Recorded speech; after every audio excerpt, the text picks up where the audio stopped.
Like a Mercer Street prostitute's rash, I'm back! And if you don't know what Mercer Street is, it's a crappy place in Princeton, West Virginia where all the hookers work. And they use 20-ounce Pepsi products to advertise what they'll do for you. Like Mountain Dew means you're open for business. And I heard one of my best gal pals is getting a job transfer. Congratulations, Terry. I'm sure you're already clinching a Mountain Dew bottle for all it's worth with your hands or other body parts. So, just like what we learned from Terry, green means go. So it's time to get this shit show started.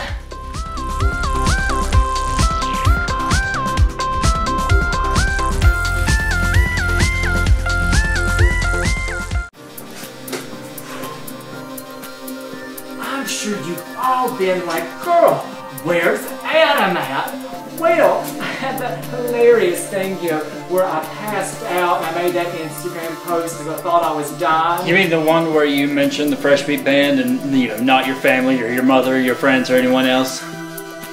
And now I'm living a healthier lifestyle. I chew my food 3 times before spitting it out, and when I get fast food, not only do I huff the bag, I sometimes lick stuff. Not actually what I normally do when I huff and lick a bag.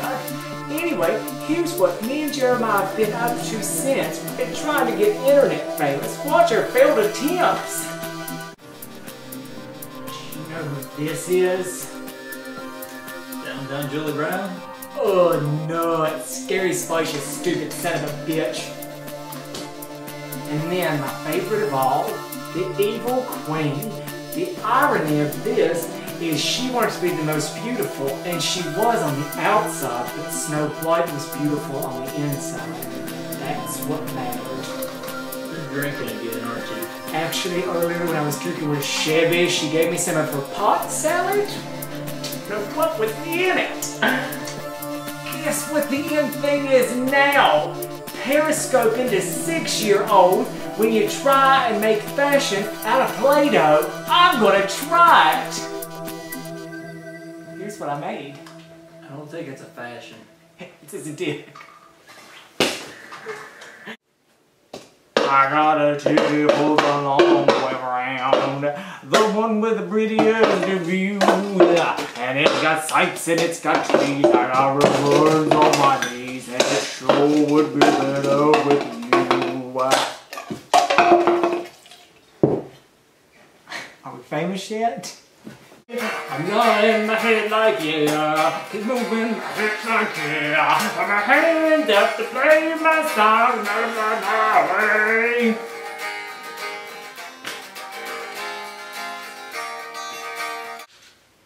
Now it's time for me to ask for your forgiveness. It's been brought to my attention that I've said some horrible and awful and incredibly hilarious things to a very dear friend, such as the time I called you Butch Cassidy, or the time I said sure you're a woman who happens to have a vag that's shaped like a penis, Butch Patrick, or that you've had your fingers on more V's than Vanna White, Lizzie McGuire, Mangelina Jolie, or the time I told you ate more pussy than Alf. So I'm asking you to please look in your big, mannish, Amazonian heart to forgive me. And look, I even got you this gift. Let's go. I hear gunshots and sirens, so that must mean that Chevy's cooking. Let's go see what it is. The answer to that question is usually meth. But since we've got Memorial Day and the 4th of July coming up, she's got a great new recipe for your cookouts. Those holidays have already passed. Well, ladies and gentlemen, you don't have to clap for her because she's already gave it to you. Chubby, you look different since we saw you. What have you done? Whatever it is, you look great. So, today you brought us a recipe of how to fry lortabs, and you want me to read this note, how to fix it? If the cops ask, I was with you all last night at church praying.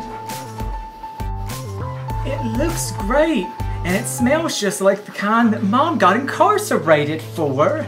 Do you have any salt and pepper? I know you usually keep some in your prison purse. Look at this.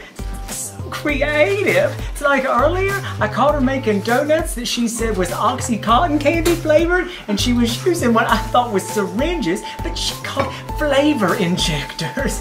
Look out, Martha Stewart. Do you have any knives or spoons or forks? All I see is knives. On this program, we try and bring you nothing but quality viewing. So stop watching the gay porn and turn your attention to this shit.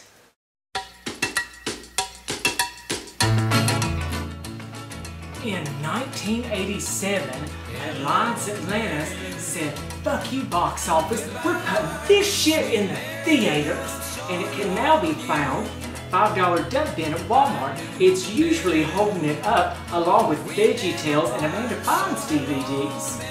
Picture it, it's 1957 and Mary Lou Malone is the biggest poor bitch cunt at school, and everyone hates her that they want to beat her, so you can understand why I identify with the character. Well, one of her scorned lovers gets pissed at her and accidentally sets her on fire at prom because her dress was made out of gasoline. So, now it's present day and a girl named Vicky who looks just like a Maxi Teen doll. Like, I want a prom dress, but her crazy religious mother says, "No, you're not getting a prom dress and you're not going to prom." So, her hideous best friend that looks like Sheriff B. Arthur's love child's like, "Girl, why don't you go up in the prop closet and get you a new dress?" So she does. Little does she know that the school has covered up Mary Malone's death and her charred remains are locked away in a trunk along with her possessed demon soul that Vicky lets loose, and it starts to possess her and wreaking havoc on all those involved in her death. You know, normal teen problems.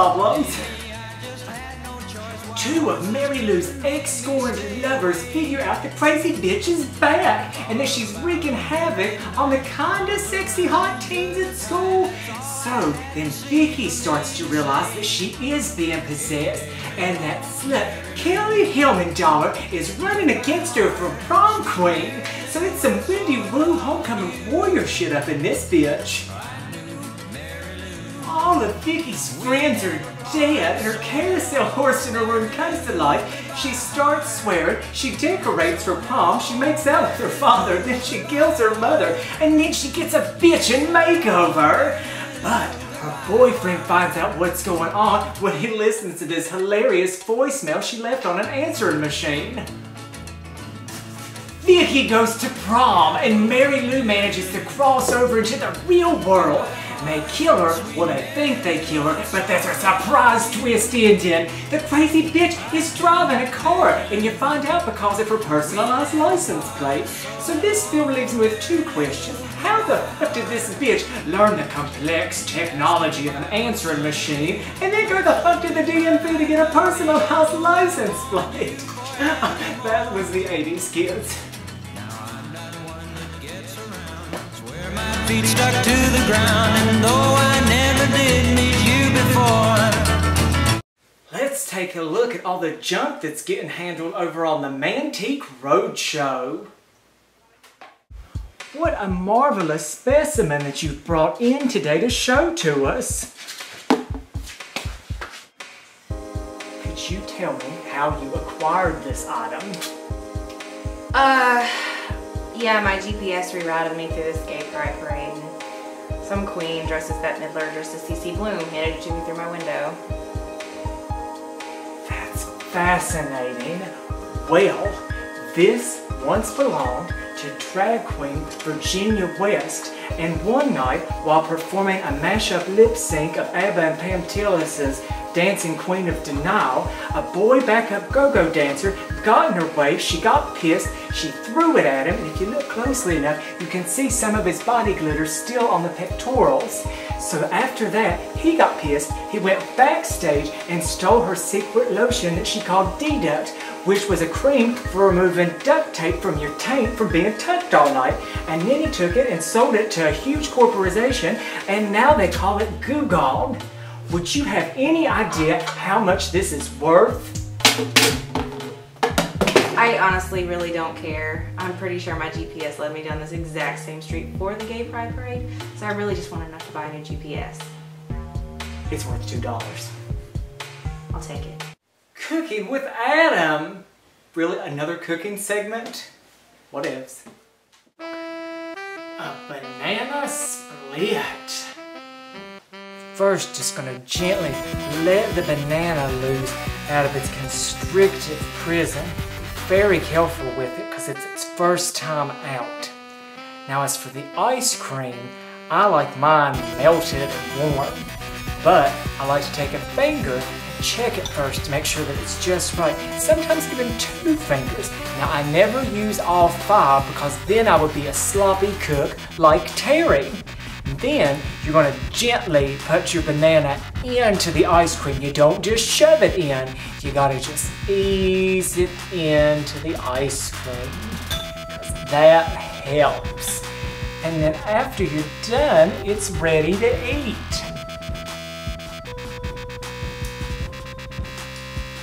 It's good. Well, I hope you all enjoyed having me again. So until next time, bisexual!